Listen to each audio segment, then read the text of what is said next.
America.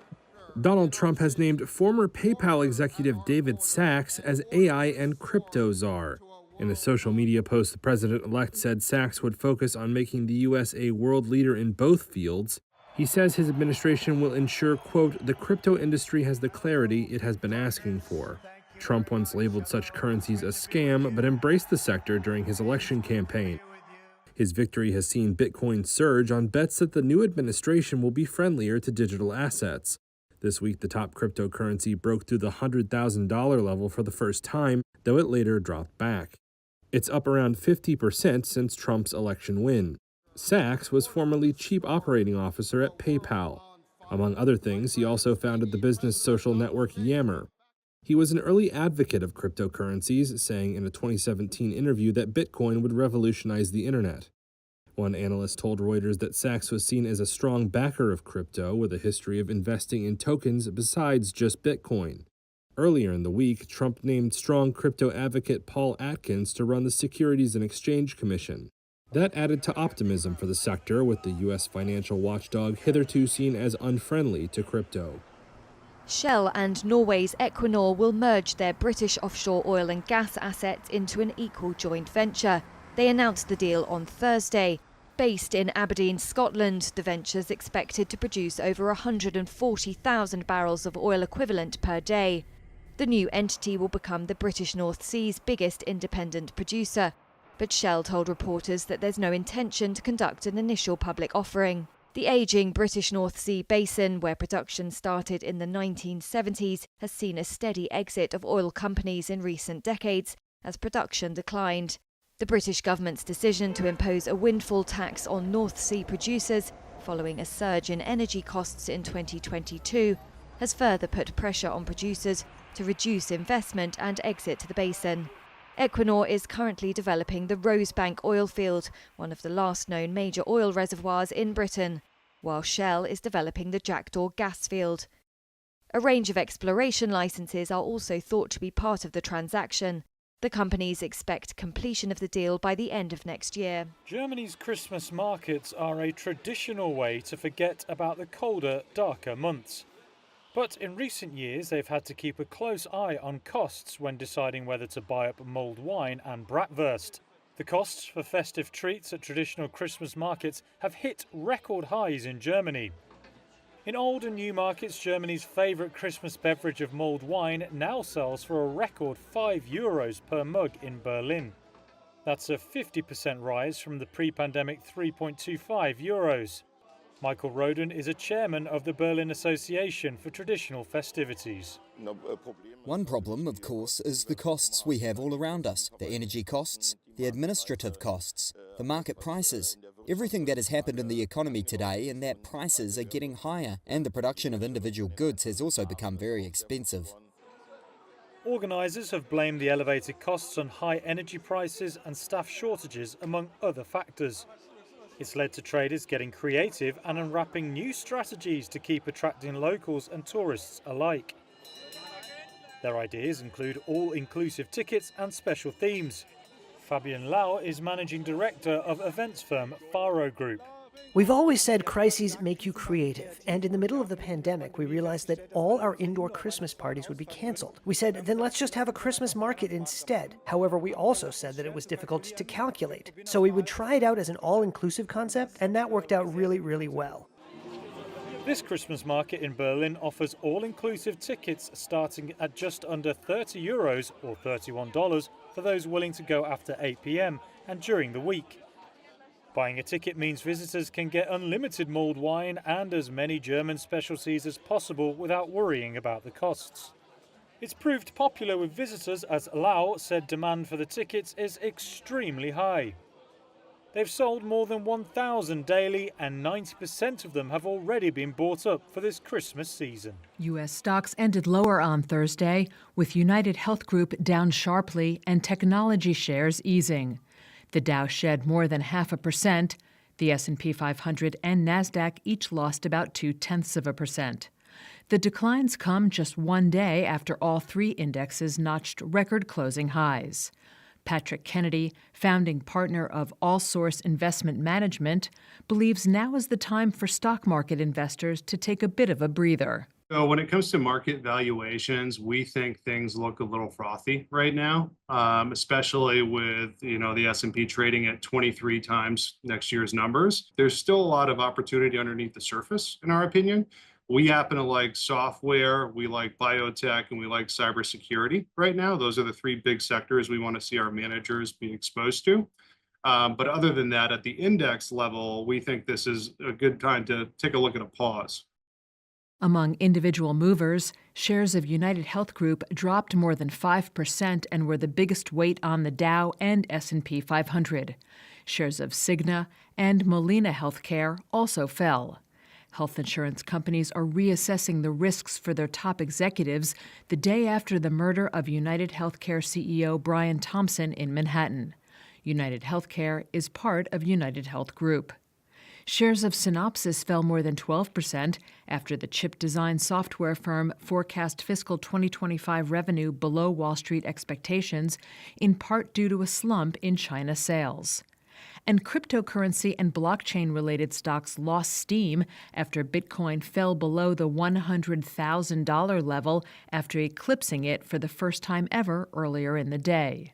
MicroStrategy, the largest corporate holder of Bitcoin, ended down nearly 5%. Investors now turn their attention to Friday's monthly non-farm payrolls report for clues on the Federal Reserve's next policy moves. Chinese automakers have ramped up exports of hybrid vehicles to Europe, and they plan on sending more models to the key market. The move exposes the limits of the European Union's electric vehicle tariff scheme. It aims to protect its auto industry from cheap Chinese imports, but the tariffs don't apply to hybrid cars. Analysts say they could see major brands like China's top EV maker BYD continue expansion in the region. Some manufacturers are also shifting production and assembly to Europe to lower costs around tariffs. One leading analyst expects China's hybrid exports to Europe to grow by a fifth in 2024 and even faster next year. EU tariffs of up to 45.3% on Chinese EV imports came into effect in late October. The bloc wants to counter what the European Commission calls unfair subsidies that helped create spare production capacity in China. Data shows the anti-subsidy investigations have led some Chinese automakers to change their European strategy to focus more on hybrid exports. Hybrids have gained in popularity as buyers consider them an affordable compromise between all combustion and all electric. A Chinese trade body calculates hybrid exports to Europe more than tripled to 65,800 units from the same period a year earlier, between July to October. It reverses a trend of sliding sales until earlier this year and in 2023. Exports of plug-in hybrids and conventional hybrids made up 18% of China's total vehicle sales to Europe in the third quarter, double the number of the first quarter. The proportion of EV shipments fell by 4% during the same period. Some analysts believe the trend is likely to gain further momentum. They say China has stepped up its export drive to address overcapacity at home. The US and Canada has put 100% tariffs on Chinese-made EVs, which makes Europe a more obvious outlet for Chinese automakers. The European Commission did not immediately reply to a request for comment on rising hybrid imports from China. However, rising exports from China could trigger intense price competition in Europe's hybrid vehicle market. But some experts caution Chinese firms are likely to tread more carefully for fear of causing another round of EU tariffs. Europe's struggling industries are bracing for a new gas price shock over the coming winter months. Colder weather is depleting stocks and competition with Asia for liquefied natural gas has intensified. The prospect of reduced Russian supplies is also looming. Since the energy crisis of 2022, when gas prices peaked at nearly €350 per megawatt per hour, dozens of firms across Europe have closed factories and cut activity. Many are maintaining reduced demand and lower manufacturing activity, with negative implications for Europe's sluggish growth. EU gas demand is 17% below the 5-year average, observed during pre-pandemic years. At the same time, gas prices are at their highest level in over a year, and analysts predict they will rise further. Nervousness about the expiry at the end of the year of a Russian transit deal to supply gas to Europe via Ukraine has helped to drive buying. Data from Gas Infrastructure Europe shows EU-wide gas inventories are 85% full, some 10 percentage points lower than a year ago. Analysts say that makes the current winter already feel uncomfortable. To try to safeguard supplies, the European Commission last week increased its storage filling target. That could potentially add to the upward pressure on prices. Current EU prices are nearly 5 times higher than US gas. A survey by Germany's Chamber of Commerce in August found that high energy prices and a lack of reliable energy supplies were hindering industrial production. It's also prompting some German firms to consider relocating abroad. In France, industries expect to operate at 70 to 80% of capacity this winter due to the high energy prices. That's according to the president of a French industrial lobby. Bitcoin catapulted above $100,000 for the first time ever on Thursday, a milestone hailed even by skeptics of the digital asset. The historic surge comes as investors bet on a crypto-friendly incoming U.S. administration, with President-elect Donald Trump a day earlier nominating pro-crypto attorney Paul Atkins to run the Securities and Exchange Commission. The appointment of Atkins, a former top SEC official who has advocated for deregulation, could provide relief for a crypto industry that has chafed under President Joe Biden's hard-charging SEC chair, Gary Gensler. Dan Ives is global head of tech research at Wedbush Securities. Deregulation clearly is going to happen. A new SEC chair that looks like pro-Bitcoin. Very bullish in terms of this dynamic. So I think a big piece of what we're seeing here is a Trump bump, but I don't think it stops because I think Trump can be pretty aggressive when it comes to Bitcoin once he's in the White House. Bitcoin has more than doubled in value this year and is up more than 50% in the 4 weeks since Trump's election victory, which also saw a slew of pro-crypto lawmakers elected to Congress. Analysts say the growing embrace of Bitcoin by big investors this year has been a driving force behind the record-breaking rally. But Mark Chandler, chief market strategist at Bannockburn Global Forex, sees Bitcoin's rise as part of a bigger social and political movement. The ground that we've been standing on is moving, and these shifting sands, and in this kind of turmoil, we don't know really what's going to be the winners, what's going to be the losers.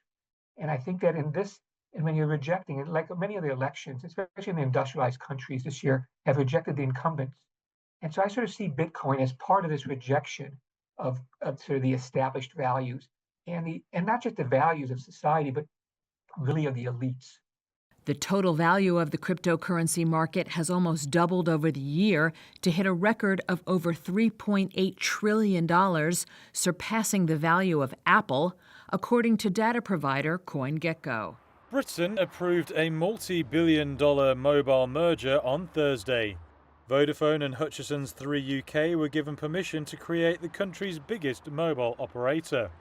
Regulators had warned the deal could push up prices, but they accepted a pledge by the two companies to invest in 5G networks and offer protections for retail and wholesale customers. Britain's Competition and Markets Authority, or CMA, said they now believe the merger is likely to boost competition in the UK mobile sector. It added Vodafone and Three must agree to implement the proposed measures. The approval follows a demand by Prime Minister Keir Starmer for regulators to put economic growth at the front of their thinking. It also marks a major shift in the CMA's belief that 4 operators were needed to ensure competition and keep consumer bills low. Vodafone and Three have committed to spend $14 billion to build a better 5G network serving 50 million customers. Regulators believe the investment should drive competition between the 3 remaining networks.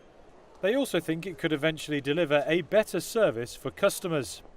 Vodafone will own 51% of the combined company, and it will have an option to buy the remainder after 3 years subject to certain conditions. Vodafone shares were up slightly in early trading.